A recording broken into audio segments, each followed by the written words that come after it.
ఇవాళ మరి land use మారుతున్నది కాబట్టి ఆ రోజు పరిశ్రమకున్న భూమిని ఇవాళ మారుస్తున్నారు కాబట్టి 100% రిజిస్ట్రేషన్ 100% మళ్ళీ కట్టి ఇస్తే మళ్ళీ మీకు ఇస్తాము మీరు వాడుకోండి అని చెప్పాం.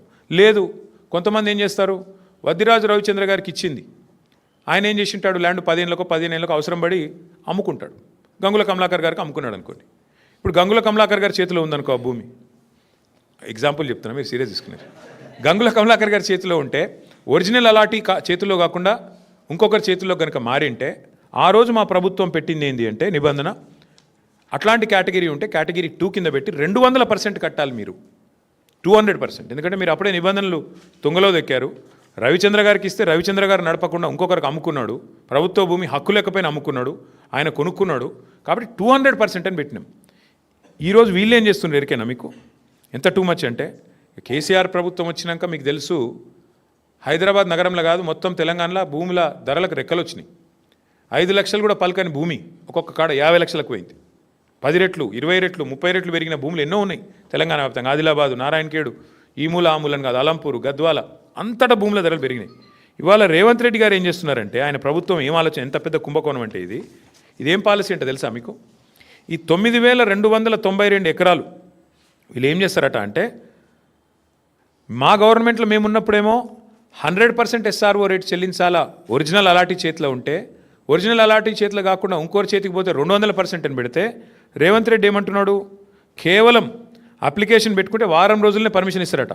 ఏది టీఎస్ ఐపాస్ లెక్క, అర్జెంటుగా డబ్బులు కావాలి కాబట్టి, అర్జెంటుగా లూట్ చేయాలి కాబట్టి వారం రోజుల్లో పర్మిషన్, మరొక వారం రోజుల్లో స్పెషల్ సిఎస్ ఆధ్వర్యంలో కమిటీ అప్రూవల్, మరొక వారం రోజుల్లో ఫీజు డిమాండ్ నోటీస్, 45 రోజుల్లో మొత్తం ప్రక్రియ పూర్తి. అన్నింటికి మించిన హైలైట్ ఏంటంటే 100% 200% నిబంధన మనం పెడితే మన కేసీఆర్ గవర్నమెంట్లో 30% కడితే చాలంట. ఎంత హైలైట్ అంటే 30% చాలంటే, ఇది 30% SRO విలువ. ఉదాహరణకి మీకు ఎగ్జాంపుల్ చెప్తాను. అజామాబాద్లో ప్రస్తుతం SRO విలువ, SRO వాల్యుయేషన్ 32,000 రూపాయలు ఉంది. కానీ అక్కడ మార్కెట్లో 150,000 ఉంటుంది. యాజ్ ఇట్ ఈస్ 5 రెట్ల తేడా ఉంటుంది. బాలానగర్లో 45,000 ఉంది, కానీ బయట మార్కెట్లో 2 లక్షలు ఉంటుంది. జీడిమెట్లలో 32,000, 12,000 నుంచి 32,000 ఉంది. మార్కెట్ వాల్యూ దగ్గర దగ్గర 1,00,000 ఉంది. నాచారంలో 2,300 రూపాయల నుంచి 37,000 దాకా ఉంది. మార్కెట్ వాల్యూ 1,00,000 ఉంది గజం. నేను చెప్పేది చెర్లపల్లిలో 10,000 ఉంది గజం SRO ప్రకారం, మార్కెట్ వాల్యూ కనీసం 75,000-80,000 ఉంటుంది.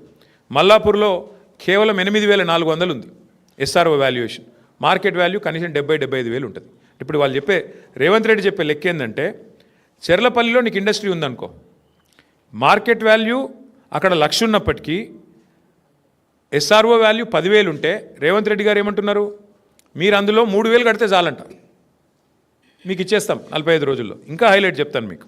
ఉదాహరణకి అంటే కేసీఆర్ ప్రభుత్వంలో అజామాబాద్లో మీకు ఈ ల్యాండ్ మీకు ఉంటే మీరు దాన్ని రెగ్యులరైజ్ చేసుకోవాలంటే మీరు 32,000 అక్కడ మార్కెట్ SRO వాల్యూ ఉంటే మీరు చేతులు కింద మారింటే 64,000 కట్టాలని మనం పెట్టినాం. ఇప్పుడు రేవంత్ రెడ్డి గారు ఏమంటున్నారు తెలుసా, 32,000 వాల్యూ ఉంటే SROది కేవలం 10-11,000 కడితే చాలు, మీకు ఇచ్చేస్తాం, మీరు తీసేసుకోండి. అంటే దీని వెనక ఉన్న కుంభకోణంలో ఇక్కడ మెయిన్ పాయింట్ ఏంటంటే, ఇవాళ ఒక ముఠా తిరుగుతుంది హైదరాబాద్లో.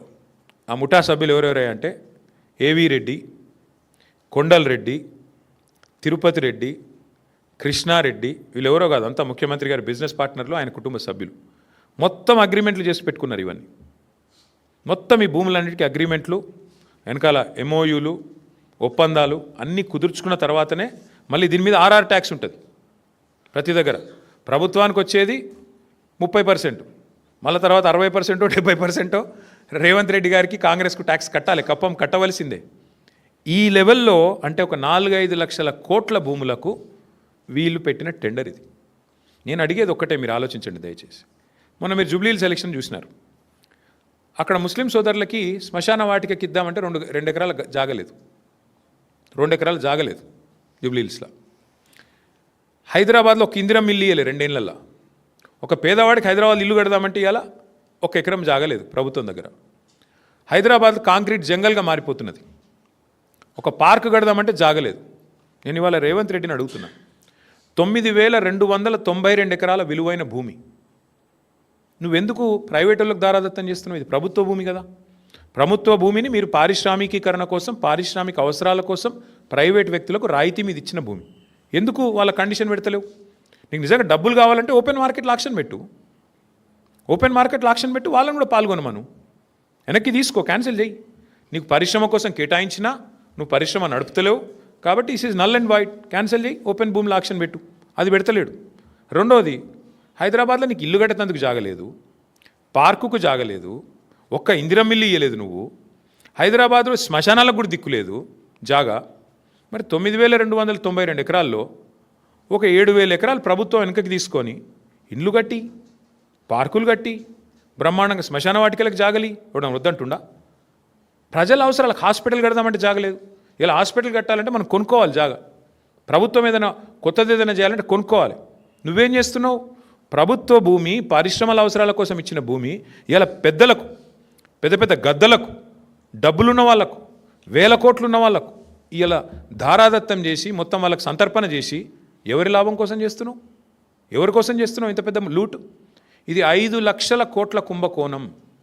ఒకటి కాదు, రెండు కాదు, 5 లక్షల కోట్ల విలువ చేసే ఆస్తిని కాజేయడానికి చేస్తున్న పన్నాగం. నేను మాత్రం స్పష్టంగా చెప్తా ఉన్నా, ఈ విషయంలో మేము వదిలిపెట్టాం. న్యాయ పోరాటము చేస్తాము తప్పకుండా. భవిష్యత్తులో ఈ భూములు ఎవరైనా కొన్నవాళ్ళు కానీ ఇంకోటి కానీ పరిణామాలు ఎదుర్కొంటారు. ఈ విషయం కూడా నేను ముందే చెప్తా ఉన్నా. తప్పకుండా ఈ విషయంలో చిక్కుల్లో పడుతుంది ప్రభుత్వం కూడా. ఇట్లాంటి లూట్ ఎక్కడ జరగలేదు. బాంబేలో, మహారాష్ట్రలో మేము కూడా స్టడీ చేసినాం పాలసీలు ఆనాడు గవర్నమెంట్లో ఉన్నప్పుడు, వీటిని ఎట్లా చేద్దామని. మహారాష్ట్రలో పెద్ద ఎత్తున టెక్స్టైల్ మిల్స్ ఉండేది బాంబేలో, కమలా మిల్స్ అని, ఫినిక్స్ మిల్స్ అని. అక్కడ ఏం చేసినారు తెలుసా? ఇట్లాగే సేమ్ థింగ్, ఊరు మధ్యలోకి వచ్చేసింది మిల్లు. ఏం చేసినారు? వాళ్ళకు ఒక ఆఫర్ ఇచ్చారు, మీరు 50% ల్యాండ్ తిరిగి ఇచ్చేయండి గవర్నమెంట్కి, 50% వాడుకోండి అని చెప్పినారు. మరి నువ్వేం చేస్తున్నావు? 9,292 ఎకరాలు నీ అత్త సొమ్ము అన్నట్టు, నీ అబ్బ సొత్తు అన్నట్టు ఇలా సంతర్పణ చేస్తున్నావు. ఎవరి సొత్తు?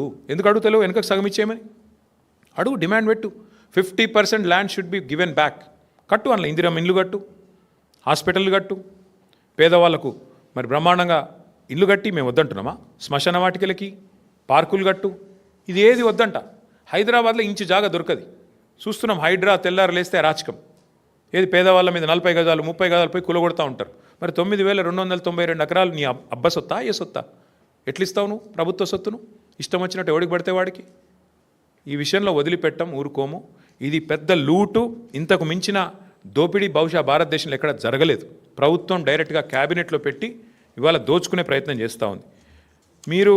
మేమేమో 15 రోజులు అనుమతులు పరిశ్రమలకు అందించినాం. నువ్వేం చేస్తున్నావు? 15 రోజుల్లో భూములు అమ్ముకోవడానికి, 15 రోజుల్లో ఇష్టం వచ్చిన వాడికి ఇష్టం వచ్చినట్టు అగ్రిమెంట్లు చేసుకోవడానికి, తెర వెనుక బాగోతాలు చేసుకోవడానికి, సెటిల్మెంట్లు చేసుకోవడానికి. నేను చెప్పట్లేదు కదా, మీ మంత్రి గారు కుమార్తె చెప్తోంది భూముల గురించి ఎట్లా దందాలు జరుగుతున్నాయి, ఎట్లా గొడవలు జరుగుతున్నాయి, ముఖ్యమంత్రుల అనుయాయులు తుపాకులు పెట్టి ఎట్లా బెదిరిస్తున్నారు, ఇవన్నీ కూడా జరుగుతూ ఉన్నాయి.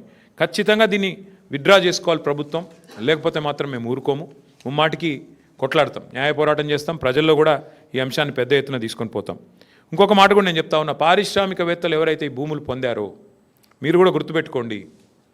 తప్పకుండా ప్రతిరోజు ఒక రోజులాగా ఉండదు.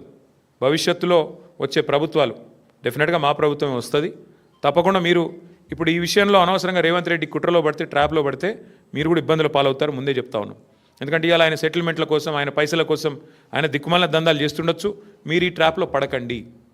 న్యాయంగా చేద్దాం. చేసేది ఉంటే 100% 200% కట్టాలా, లేదా వాపస్ 50% ప్రజలకు ఇవ్వాలా? మీకు ఇచ్చిందే. ఇప్పుడు సింపుల్ లెక్క, నేను మా సుదర్శన్ రెడ్డి గారికి ల్యాండ్ కేటాయించానండి. ఉదాహరణకు చెప్తాను, ఇంకొకటి మీకు అర్థమవుతుంది సులువైన భాషలో చెప్తున్నాను. సుదర్శన్ రెడ్డి వస్తాడు నా దగ్గరికి, అన్న నాకు హైదరాబాద్లో నువ్వు ప్రభుత్వంలో ఉన్నావు కదా, 1 ఎకరం కేటాయించు భూమి అంటాడు.